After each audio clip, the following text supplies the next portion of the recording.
Hi, this is Karen from White Willow. Today we are going to pickle cauliflower. There are many different recipes out there. This is just what I find to be the most tasty. We already chopped up cauliflower and I already started filling 1-quart jars halfway full, and we'll go ahead and make the brine. Let it cook for a little bit. The water in my water bath is already starting to warm up, and then we'll be right back. So to make the brine, and it's generally a mixture of half water and half vinegar. There's different variations that you can use, and it's whatever your taste buds like. I'm going to use 4 cups of red vinegar and 4 cups of white vinegar and 8 cups of water. So we will have the half and half, 8 cups of water and 4 of the different vinegars. We're also going to add 2 cups of sugar. Some people do, some people don't. And then we're going to add half a cup, not quite half a cup of salt. I like to use sea salt or Himalayan salt, just because if you can't use table salt at all, don't try it. It will powder and make everything look blurry. So you just want to add the sea salt or Himalayan salt.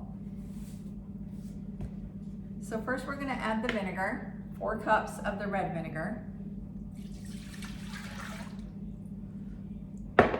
Then we're going to add 4 cups of white vinegar. This is going to be a lot of brine. We might have some left over, but that's okay. We can use it for many other recipes. And then we're going to do 8 cups of water. I go ahead and pre-measured into this pitcher.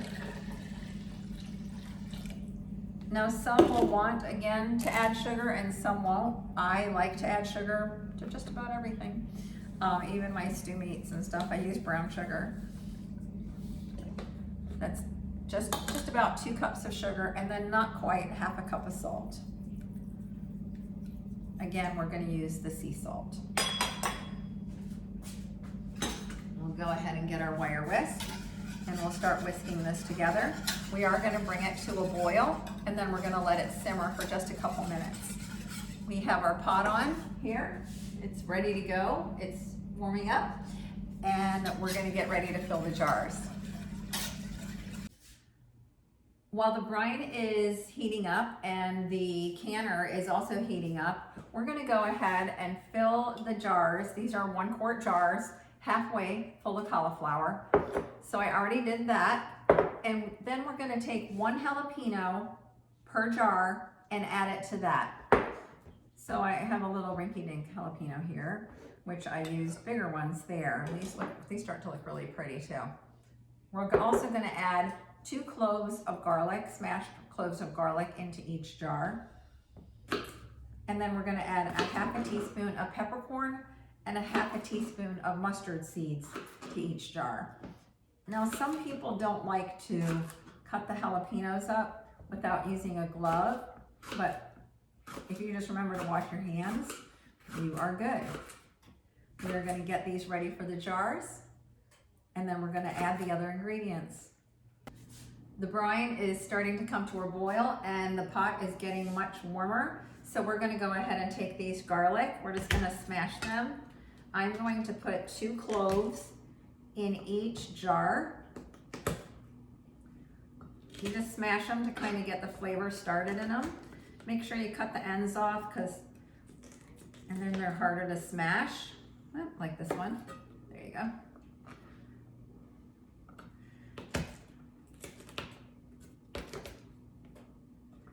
And 2 cloves will go in each jar. Now you can adjust the recipe to however you like, but the thing is you need to probably write it down so that you remember what you did and that what you liked and didn't like. Like if you think it's too vinegary next time with the red, then you can add less red. But we're going to put 2 cloves of garlic in each jar. And we're going to kind of shake these down. I think that's all of them. Yeah, we're going to kind of shake these down a little bit just to get them kind of settled.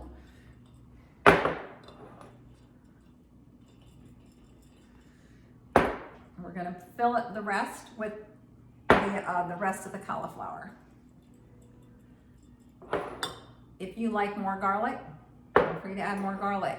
You might want to start with just 1 head and just do 50-50 of the vinegar and water. Hang on, let me stir this real quick. Some of the recipes for the brine, actually probably most, don't ask for sugar, but again, I like sugar in mine. But anyway, this is about 5 or 6 heads to make 7 quarts of cauliflower with the jalapenos, and there's 1 jalapeno per jar and 2 cloves of garlic per jar. Then we're gonna go ahead and fill the rest of the jars with the cauliflower, and then we're gonna add our peppercorn and our mustard seed. The brine is good and boiling, so we are just gonna go ahead and add the rest of the cauliflower to these jars. This is a canning funnel. It would be your best friend to fill anything, whether it be liquid or solid. You're gonna wanna use it. I have several. I actually lent one to my daughter that she used to stuff the elf on a shelf into a balloon. So it has multi-purposes. So we're just gonna top these off here, a little bit right here. We can use a 1/2 inch headspace on this, which that means a 1/2 inch from the top. Your debubbler actually has different measurements on one side, and you can just hold it like this and see if it's at the top of the vegetables or the liquid, and then you'll know you're in good shape. Now we are just going to add a 1/2 teaspoon of mustard seed to each jar. These are all really pretty easy recipes. It's just the preparation of cutting up the cauliflower and that sort of thing is really the most time consuming. Then we're gonna add a 1/2 teaspoon of peppercorn. So mustard seed, I had to run away right there. Mustard seed and peppercorn. The salt is already in the brine, so you don't have to worry about adding any to the jars. Again, this took about, I think it was just about 6 heads of cauliflower. And then 1 jalapeno per jar, 2 garlic, cloves per jar smashed, and then a 1/2 teaspoon of mustard seed and a 1/2 teaspoon of peppercorn in each jar. Then we're gonna go ahead and pour the brine into it, and then you'll see what the debubbler does. We are going to take our funnel again. The brine is all mixed together. It's been boiling for a little bit, and we're gonna pour this into our jars. Some people like to blanch the cauliflower first. I don't, because I like my cauliflower to be a little crisper when it comes out of the jar. You're already pouring this hot product into it, so it's already gonna start to cook a little bit as you finish up the other jars. And I know I have the rule of hot jar, hot product. I didn't do it with these just because I don't want that cauliflower to start cooking before I throw it in the canner, because I like it to be a little crisper. So the chance is low that it will crack, and I am going to risk it just to make sure I have crisper cauliflower and jalapenos.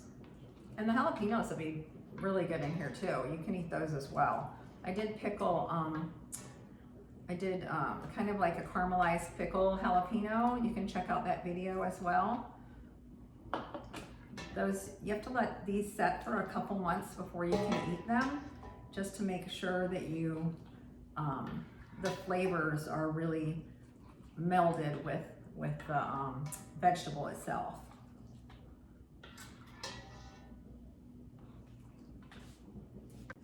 So this is the debubbler again. I'm going to use the more pointy end and just go around the jar to make sure that everything's kind of settled down, and the air pockets that are inside the jar, that one's trying to jump out, are released, so I can make sure that the liquid is all a half an inch from the top.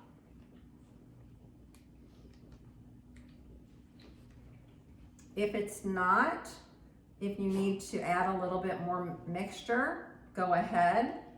If it's just a tiny bit and you're out of mixture, you can just add a little bit of water, and that's fine as well, as long as it's not like a half a cup or something that you're adding just a little couple tablespoons of water.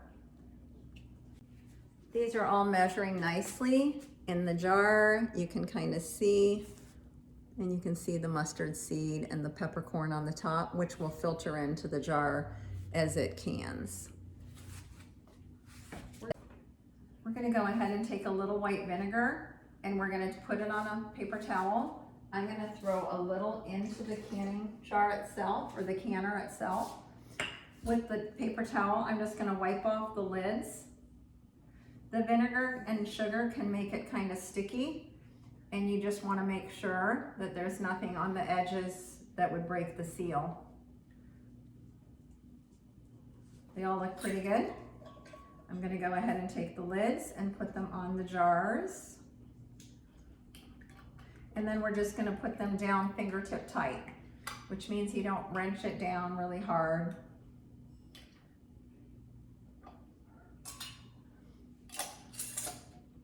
And then we'll put them in the canner.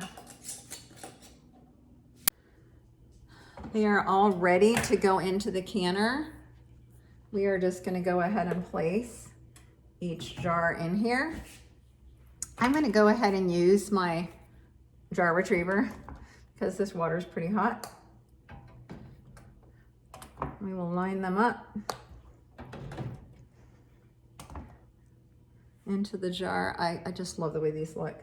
And these are great just because in the wintertime you don't really get your vegetables, you can't grow them as much. You can only get pretty much frozen. So this allows you a variety. Oh, and it worked out perfectly. I may need to add just a little. You want it to be 1 inch from the top of the jars to the lid of the jar. So once we have that on, we're gonna go ahead and put this on here. Now you really don't start timing your 10 minutes until this comes to a boil. You want it to come to a boil first, and then you're gonna go 10 minutes from there, and you're gonna shut your heat off. You're gonna take the lid off and let it set for 5 minutes before you take the jars out. So it depends on your altitude to what the time is for each of you to can. I'm here in Central Florida where we're at 0 altitude, so we're only in 10 minutes. If you're up in the mountains, you might need 15 minutes of canning. So it really depends on your altitude. You can check that out on the website. You can check that out on the back of the ball jar. I believe it says that as well. So, or the ball jar box. So you can check that out as well. We'll go ahead and let this come to a boil, and then we're gonna time it for 10 minutes, take the lid off, and let it sit for 5 minutes before taking the jars out. And the timer has gone off. We took the lid off and let it set for 5 minutes. You can see the cauliflower and the jalapenos. They do float, so that's one of the reasons we really pack the jars down tightly.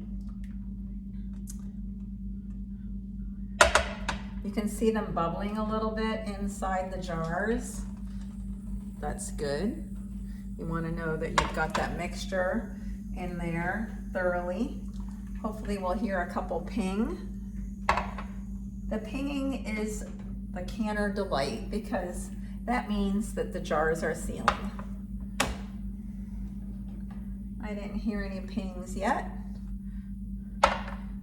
Some of these have ball jar lids and some of these has PUR, I guess is the way they say it, jar lids. Personally, I like the PUR jar lids the best. They have a little bit of a center button that you can see better than the ball jar lids to actually, oop, did you hear that? I heard a ping. It was a little one. So generally you want to wait a good 30 days for the mixture to really absorb the flavors. You can wait anywhere from 3 months to 5 years. I know that FDA more or less says 1 year shelf life, but you know, us canners do the taste, we look at it and check it out, and then we smell it and we see what's going on with it, and if it looks like it's edible, then go ahead and eat it. It's mostly going to be right. So thanks for watching White Willow. I hope you join me again. Make sure you subscribe, like, and share this video. Thanks for watching.